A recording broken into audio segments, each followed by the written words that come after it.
ইয়াদিলু বাইনাল ইসনাইনি সাদাকা।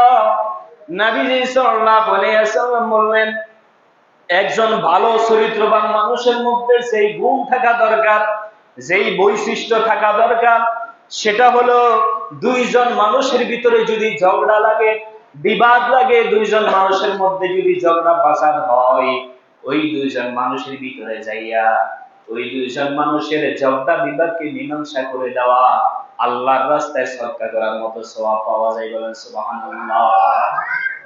আমার ভাইরা, আজকের সমাজে আপনি দেখবেন দুইজন মানুষের ভিতরে, দুইজন ফ্যামিলির ভিতরে, দুইজন পার্টির মধ্যে যদি ঝগড়া বিবাদ হয়, মারামারি হয়, সেইখানে যাইয়া তেল মাইরা, তেল দিয়া ঝগড়াটাকে বাড়াই না লোক আছে না নাই?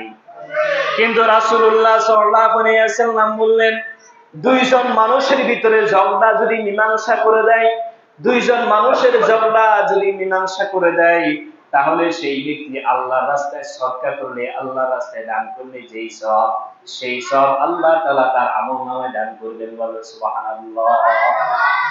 কিন্তু আমাদের সমাজে কি হয়? তার বিপরীত হয়। মীমাংসা তো দূরের কথা, বরং আরো তেল মেরে আরেকজনকে যুক্তি দিয়ে যে তোরে এত বড় কথা কইতে হারেনি, তুই মামলা করি দে, এরকম কন্যা লোক আছে না নাই? শেষ পর্যন্ত আমার ভাইয়েরা, এমন ব্যক্তির বিরুদ্ধে মামলা দেওয়া হয় যেই ব্যক্তি আজ থেকে 20 বছর আগে মারা গেছে, ওই ব্যক্তির নামে মামলা দেয়। এরকম আছে না নাই? তার বংশ থেকে 40 জনের নামে মামলা দিয়ে দেয়, 20 জনের নামে মামলা দিয়ে দেয়। মিথ্যা মামলা দিতে দিতে 20 বছর আগে, 30 বছর আগে দাদা মারা গেছে, সেই দাদার নামে মামলা দিচ্ছে। এরকম আছে না নাই? এগুলা কিসের কারণে হয়? ইন্ধনের কারণে, তেল মারার কারণে। ওই যে তুষ মেরে বিবাদটাকে আরো বাড়িয়ে দেয় মামলা হামলার দিকে। এই ব্যক্তির মাথায় মামলা হামলার চিন্তা ছিলই না, বরং মাতাব্বররা তার মাথার ভিতরে যে তুই মামলা কর, যা হইব সব করে দেখা যাবে। আছে না না? এরকম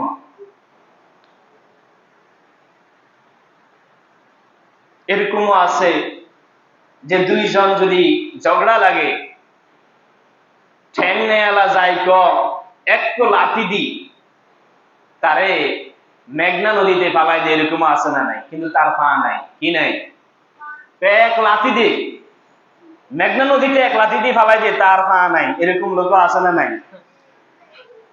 আরেকজনে যাই ক ভিক্ষুক, ভিক্ষুকে যাই ক যে তোরে এত বড় কথা কইতে রে, মামলা দিতে যা টাকা লাগবে আয় দিবি। এরকম আছে না নাই? কিন্তু সে ভিক্ষুক। এরকম ইন্ধন দৈন্য আছে না নাই? প্রিয় ভাইরা, ঝগড়া বিবাদ মানুষের ভিতরে হবে। পার্থিবনের জীবনে চলতে গেলে অনেক সমস্যা, অনেক ঝগড়া, বিভিন্ন জিনিস নিয়ে হয়।